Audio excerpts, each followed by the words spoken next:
Hi, everyone. Thanks for tuning in to another episode of Buzz. I'm your host, Brad. Super stoked to have Dr. Michael Lowe as our special guest on today's episode. Dr. Lowe, thanks for joining us. How are you?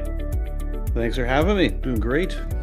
I'm really excited to talk with you because you're an entrepreneur, you're a dentist, been practicing for years. I want to hear about your entrepreneurial endeavor and your product, Tefball, and I want to get to that in a minute. But if you can, just introduce yourself. Tell us a little bit about yourself and the audience, please. Thanks. Yeah. So I'm a practicing dentist. I've been doing this now for about 15 years, come this year, which is unbelievable. I graduated from Dalhousie in Halifax, and now I'm practicing in Victoria, BC. And yeah, so I have a few, in terms of dentally, I have a few offices out here, uh, three offices and one in Halifax. And then I started Tefball last year, the end of last year, which is kind of been a long, hard journey, but I'll talk about that some more. But yeah. Well, so you have three practices, and then you also started Tefball. Where in the last 15 years do you remember the epiphany? Like, oh, like this is an idea for a product. You remember, did that idea keep coming back to you? Did you write it down? Was it something you couldn't forget about? Like, what was the process like when you came up with it and kind of the evolution of like, you know what, I'm just going ahead and doing this. I think it probably popped in my head. Like the synergy of it all was like a decade probably ago, Mm. and restoring implants. And it was kind of weird to me that I remember learning about it in school and getting the training for implants, like how precise everything, how sterile was everything, like for instance, like whatever implant brand you use, there's a protocol, the implant came in this packaging and they had to remove that package to get to the implant. So it was like they wanted sterile environment to do it. So you go through all this stuff, right? He places implant. It's got to integrate, it's got to heal. Again, so even during the healing process, sometimes it's antibiotics, there's antimicrobial rinses, yada, yada, yada, right? So then it comes time to restore it, and you put this crown on it. And what do people do? Just throw a piece of cotton in there or a piece of tape off the shelf from the hardware store. And it just blew my mind. Like, this is so weird that there's no product that's clean, that's going to be sterile, that's going to be antimicrobial. And I felt terrible about it. Like I didn't feel good about it. I did all this work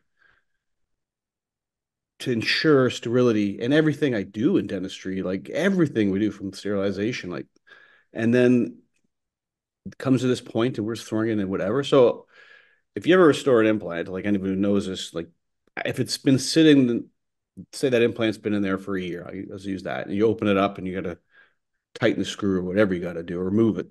It just, whatever was in there, it'll stink and it'll be like full of moisture or bacteria, right? And there's studies that show that microleakage even contributes to bone loss, which is a bad thing, right? Yeah. So, with all this being said, it was kind of like this is not good, and I knew that, and not like I went ahead and thought of this at this moment in time. I think that just planted the seed. Fast forward like another, 5 years, and I just I don't know what was going on. I was just thought about it because I was thinking about something need to be better, and then the shape of this just popped in my head. Don't know why, but kind of reminded me of like these little toys we had when we were a kid, or I think I saw the shape of this in uh, a house I was looking at the time. So once I did that, that was the beginning of the process. So then kind of came up with an idea of how they do it. Then it took a couple years after that to get to the point where I even had anything where I could, well, to where now, like the whole process from the idea to getting it now where I can like sell it to people and people can use it, is that's at least 3 years. Mm. Because it's like you think it's really easy, like, oh yeah, like everybody's got an idea, right? It's like, oh yeah, you think of this, but it's like so easy to come up with an idea in one way, but it's so hard to translate that into something tangible, right? Yeah. So do you want to go break down like how I went from there Yeah. to Yeah. This here? is fascinating. Yeah. Thank you. Yeah.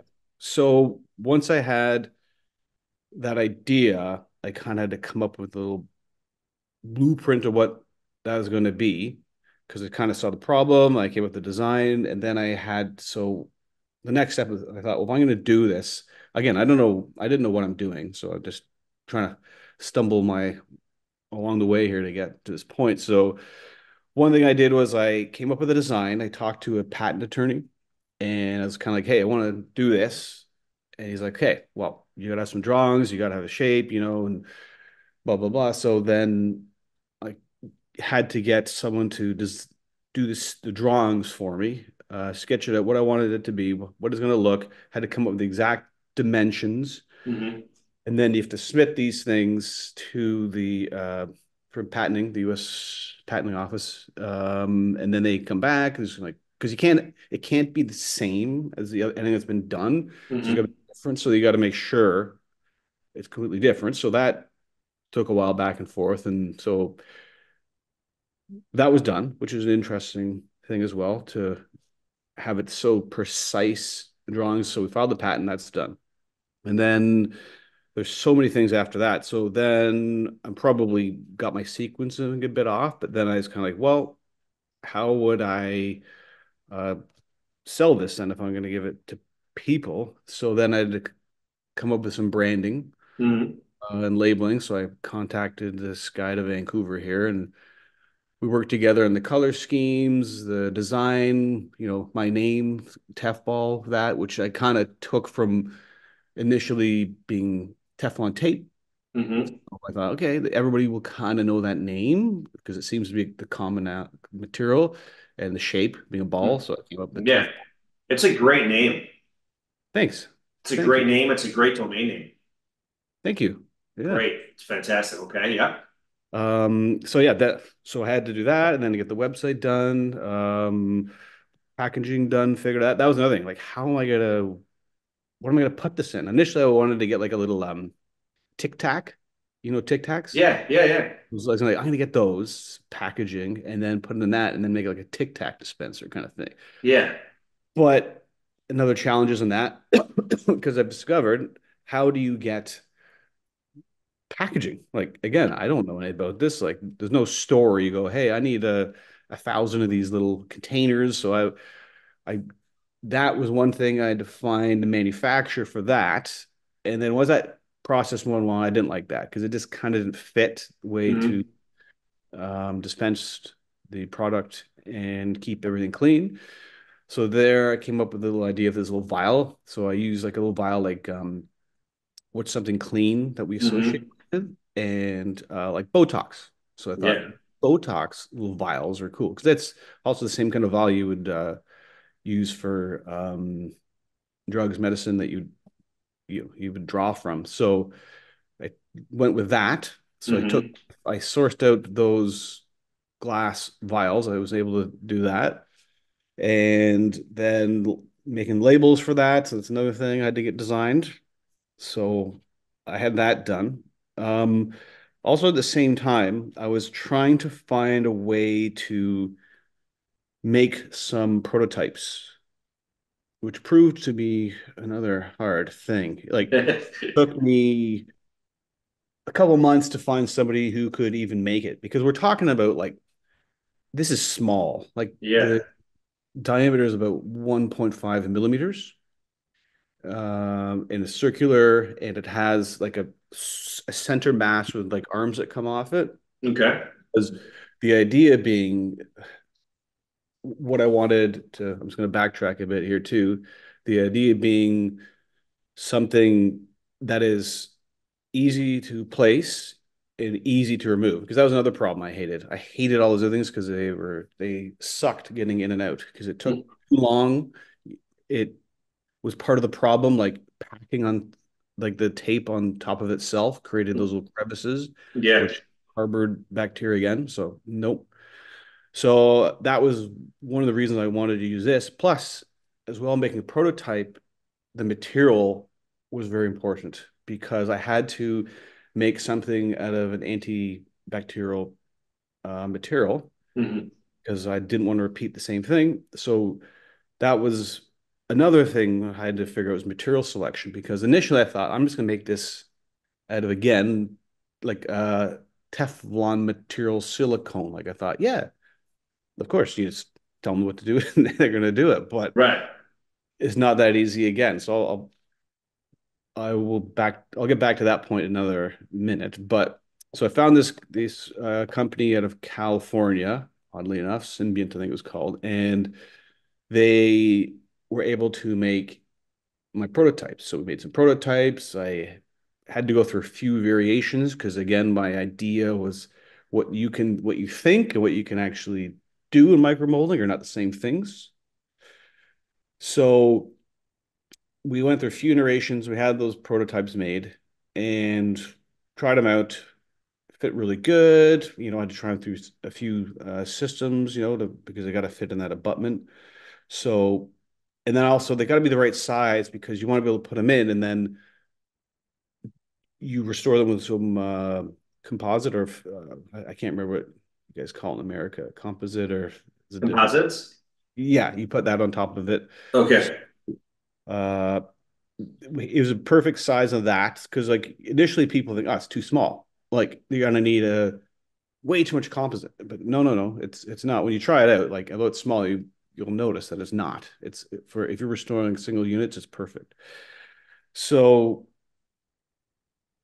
I finally got that made, and then when it came time, like, okay, all right, this is good. Let's like, can you make me like 1,000 of these? And they're like, oh no, we can't really do that. We'll say we can do that, but the way we produce these things is that each molding process you can make like one per round, and then it would take. So basically, another thing I discovered was I'm trying to make this as cheap as possible because I'm trying to get it out there for people to use. And so it's got to be as cheap as possible because, if things are expensive, nobody will use it. I want people to do better dentistry and better care for their patients. So I'm trying to keep that in mind. And your potential market is literally anyone doing like restorations every day. Correct. So it's a huge opportunity. Yeah. So that was a concern because, like I'm presenting a new solution to an old problem, but I can't use old pricing because it doesn't, you can't, nothing new. Like you can't make these new products that are better and expect it to be the exact same as everything it used to be. Like if I can't Right. compete like a piece of Teflon tape off a shelf. It Right. doesn't, Exactly. impossible. It's Right. impossible. Plus, you're not 3M. Like you have to produce this on your own. Yeah. So they couldn't do it. So then I started the journey of how do I find what I found it to be a company, which is a micromolding company, right? Hmm. How can I find this? And oh my God, that was another journey of a year and a half, probably trying to find. I went to so many guys. It's like some would get to the point they would make like a die, make some mold, and they do it, and they're like, well, it's actually just a little too difficult because what in the end it had to be was a micro molding company, Oh, not just a molding company, which no one told me that. micro molding. Yeah, no one told me that. So, anyways, Wow. at that point, and then when I got to these guys, you could do it. They we also had to go through materials again because what the materials we're using prototypes being this kind of silicone thing is great for a limited number, but when you need to make a larger number, which you have to make a larger number to make it cost effective again. Sure. So it was actually brilliant because this company makes medical devices. So like if you're getting something embedded in your body, like there's strict guidelines for being an inert product. So it's perfect for you. So it was perfect. It was like probably the best thing yet. So it was like, cool. So the material we use is like now it's like totally antibacterial, antimicrobial. It's clean. It doesn't absorb moisture. It's the same thing you would use if there was, again, like in a medical grade Wow. plastics. So that was like the hardest part was the manufacturing. And then there's also, okay, now I want to just sell it. Well, okay, but now you got to go through Also, another process of like finding how do you ship it, how do you distribute it. Again, that was another thing I discovered. I don't know anything about that. I had to set up like a Shopify account. Hmm. Was able to then like people can go to order it, and then you can drop shipping from there, which is again not my world. I thought again, oh, the guys who make it can ship it. Nope. There's So you have another a drop shipper handle this like through Shopify for you. correct. Nice. It's Yeah. actually quite wild once you get in this world. Like there's some smart people out there who've come up with these solutions that Oh think you're yeah. the first person, but you're not. Like this e-commerce world is It's amazing. Yeah, the Shopify industry is fascinating. It's like a whole economy there. It's amazing. Yeah, it's a yeah. whole other yeah, whole other world. So that was cool. Again, this has been fun in that respect, learning a lot. So and then you got to set up also to do this, you got to set up a corp uh to be the owner of this, I guess. Right. There's a lot of liability issues you got to cover Yeah, there. So then I'm a Canadian setting up an American company. That's another interesting thing, and tax registration and accounting for that. So that was another process. There's also the FDA thing, getting approval for that along the way. oh wow. A whole another, I had to get another company to help me with that out of California again. It seems to be California. It's got a lot of Yeah, good things. Uh, that's for sure. But while you're doing this whole journey is fascinating. Each step from product to liability to shipping, you're still running three offices at the same time. right? So for people listening out there, like, how do you do that? Are you working on the product late at night on the weekends? Are you doing it at the office? Like, where do you find time to pursue this entrepreneurial venture? Yeah. I didn't know what I was getting myself into, I guess. But I was just doing a lot of my free time I'd have to devote to it. Luckily, I could like I had at the time this was starting, anything I could put on my office manager to help me with, she would do that. But a lot of the technical stuff I had to do it because it was not her realm. Yeah, So there'd definitely be like lunch hour, I'd be sending emails. After work, I'd be sending emails. So in the evenings, you're right. So yeah, there's a lot of juggling time wise to do this, yeah, but uh, luckily I don't mind working hard, I guess. And I like it. It's kind of cool. Like this is uh, if this stuff doesn't interest you, you would not want to do it because it takes up too much of your time. But yeah, I find it kind of neat figuring all these things in along the way, yeah. another world. So uh, Well, it's really interesting because, I always think that like product entrepreneurs are kind of next level. Like, because, code is interesting and difficult. Obviously, there's all different types of entrepreneurship services, healthcare, but like to actually create a product that's like scalable and usable and it's a really fascinating entrepreneurial journey. And for someone listening right now who has an idea, A, would you encourage them to go ahead and do it? I assume you definitely would, but I don't want to put words in your mouth. And B, looking back, like only if I knew then what I know now, not so much like intricacies of like compliance, but like what would be kind of like a big picture advice for dental entrepreneurs who are thinking about starting a product or a service on their own? What would you say to them? well, I'd say definitely do it because I think that if you can come up with something that's going to help people and help your patients, do it because I think we need it. Um, I would tell them do it, but it's tough for me to say like, okay, this is the easy way to do it because I don't know if there is an easy way to do it because I think my advice to that would be have try to find people that can help you do it. Like, luckily enough, I was smart enough to realize I don't know everything. So I would be contacting people like all these little industries, like I just mentioned there, to try to help me do it. Like, someone to help me with the branding and the packaging and designing Yeah. that, to help me with FDA stuff, someone to help me with like accounting and a lawyer, someone to, mind you, with all this being said, like what I thought coming out was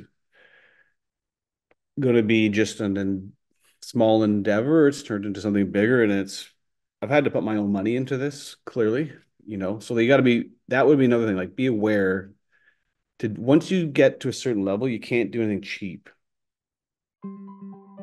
This episode of the Buzz Dental Marketing Podcast is brought to you by Basis. Are you ready to tell more of your patients? Smile, you're approved. With Basis, we look beyond FICO to make that happen. Our buy now, pay later services open up more opportunities for patients to access necessary dental care without immediate financial worry. Basis knows that everyone's financial situation is unique.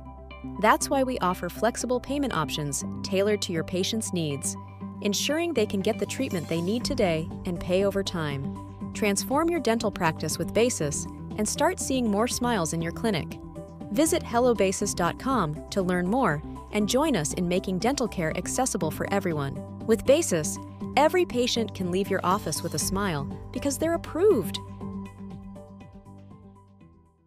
Where is the vision going? I mean, this is a huge opportunity. I love the branding, the website, the product looks amazing. I mean, are distributors handling this for you, or are you getting the word out there organically, like on podcasts like this, and like doctors could just go to and you want doctors to go to the website, tefball.com on their own? Like, what's kind of the big picture for it? Right. That is a good question, because that's kind of, I'm figuring out again as I go along. So my approach to this has been very organic. Like I'm doing it, going on podcasts, getting involved if I can. If there's like a surgical center that places them, to give some samples of them and try them out. Tell my friends, it's a very hard, slow process, because how do I get people aware of this? That Yeah. is because I don't know another way to do it besides this and social media, right? Because it is, again, there's me. I have an assistant that helps me with this now, because I cannot do it all anymore. It's funny because I started out doing this because all I wanted to do was address that problem I said earlier. Like, I want something clean, sterile. I want something that can sit in the implant for years to come and not be a problem. Like, if there is micro leakage, which there always is, like this won't be the problem. Like, it's not going to harbor there. And I moved on, like not everybody cares about that, right? Mm. So what do they care about? And I had to figure that out. Like, well, I don't know. This is all it does. Like, but the secondary thing I've discovered is like time, which is I should have thought of this earlier, but like it saves people time because it's quick in, quick Mm. out, which means shorter chair time, which means they can see more patients in a period of time. So That's huge. you're gonna make more money using this, which wasn't ever what I thought about. I just wanted to do like all I thought was patient care. Yeah. It will make you more money because it's quicker. Um, and your staff likes it, and everybody feels like the people involved will feel better using it because you're doing something better for Yeah. your. I think that's all the dentists want, to do the best, right? Of So course. Yeah. I think everybody will like that. So It's great. It's fascinating to hear you talk. I'm reading this really interesting book right now called "Create Once, Distribute Forever" by Ross Simmons. He's awesome. Really interesting to follow on social media. This author, but the tagline is "How great creators spread their ideas and how you can too." And just hearing you talk, I kind of feel like you want to go where like the clinicians are who are doing a lot of implants and restorations and care about this, as opposed to just like blanketing the whole dental industry around North America. So, your content's great on social media and the product's amazing, but try to really dig down. Instead of like 150,000 potential audience, maybe it's like 4,000 potential audience, and they're like on certain groups or platforms or a certain email lists or associations or partnerships, where like like potentially 100% of that audience like is literally all day in this world, as opposed to maybe offices who you're reaching, but they're like, listen, we're just focused on like drill and fill or cleanings or another type of service, right? So content's key, but also distribution. The focus of the distribution is so key these days because there's so much noise out there. And so that's really something to think about, like especially because right now you know who your potential audience is. By the way, are you able to sell internationally, or right now it's Canada, US, or Nope, anybody in the world could buy it. nice? To the congratulations. I mean, I love what you created. It's super impressive, and I love that you're practicing dentist for over 15 years with 3 practices, and you're doing an incredible product journey. It's fantastic, man. Well, thank you. Thank you. Yeah, no, it's a lot of work, but I think it's good. So Yeah. Well, most importantly, we were talking earlier before we started recording. Besides entrepreneurial passions we share, we both are fond of hockey, and the finals are coming up. So, who did you choose to get into? So we got Edmonton, Florida. Who do you think's going to win the final? I want Edmonton, but I think it's going to be Florida. Interesting. All right. Why? Why do you think? Because it's last year's experience, or? I think, yeah, they've been the finals. They were the President's Cup in the year before that. Yeah. And they're so good. Like they're so good. I think they're better goaltending. I think they're tough. Not that Edmonton's not like can't do it. Don't get me wrong. Yeah. The Florida's beast mode. It's going to be a great finals. It's so weird. Like just being from Chicago, I feel like we're so spoiled, and I'm so grateful for those runs, like those 3 cups in like the last 10 or 11 years, whatever. Where even if the Hawks are in a rebuild now, I'm like, great. Like I don't understand like the yelling from the fans. It's like, you guys, we're like literally a dynasty. Like take a breath and like enjoy the game. So like I'm stoked to watch the finals, and the playoffs have been just incredible. Every game, every night, it's been amazing. I do think it's a little bit too much of a break though right now between the Western and Eastern Conference Finals. I know why they started on a Saturday because they released the schedule before the last round ended, so there might have been an extra game, and they want to start on the Saturday for the hockey night in Canada. I get it, but I just feel like it's 2 extra days. Anyway, but it's going to be an amazing series. I don't know. I'm just going to enjoy. I do feel like Edmonton is playing with a little bit of like there's something about Edmonton now since Knobloch took over, and the energy in the room and the mentality is like that is powerful stuff. Like that the team vibe right now. Like so maybe on paper, if you just like put them together out of nowhere, a big all right, like maybe lean Florida, but where they at now, like just they're so dialed in with, and I always kind of lean towards like who's got the best player in the world. Well, McDavid is the best in Right. the universe, right? Best in the universe, like pure domination. His goal the other night was like it was like Another a level. PlayStation game, next another level. And don't get me wrong, guys in Florida are incredible also, but there's one McDavid. So I'm going to lean towards Edmonton. We don't have to have a friendly bet because we both won a great series and we don't have any skin in the game. But at some point, we got to celebrate your entrepreneurial spirit and product. Maybe at a game together in person sometime. Love to do it. Awesome. Please tell everyone how to get in touch with you, find out about the product. So Tefball.com, TEFBALL.com. And if you, for your listeners, there's a promo code, 15% off, BUZZ, Buzz. Nice, dude. Yeah. Beautiful. Oh, I love it. Thanks. Was Tefball available, the .com, or you had to buy from someone? No, it's oddly available. Then you got the Instagram username and everything. Look at you. Sometimes you get lucky.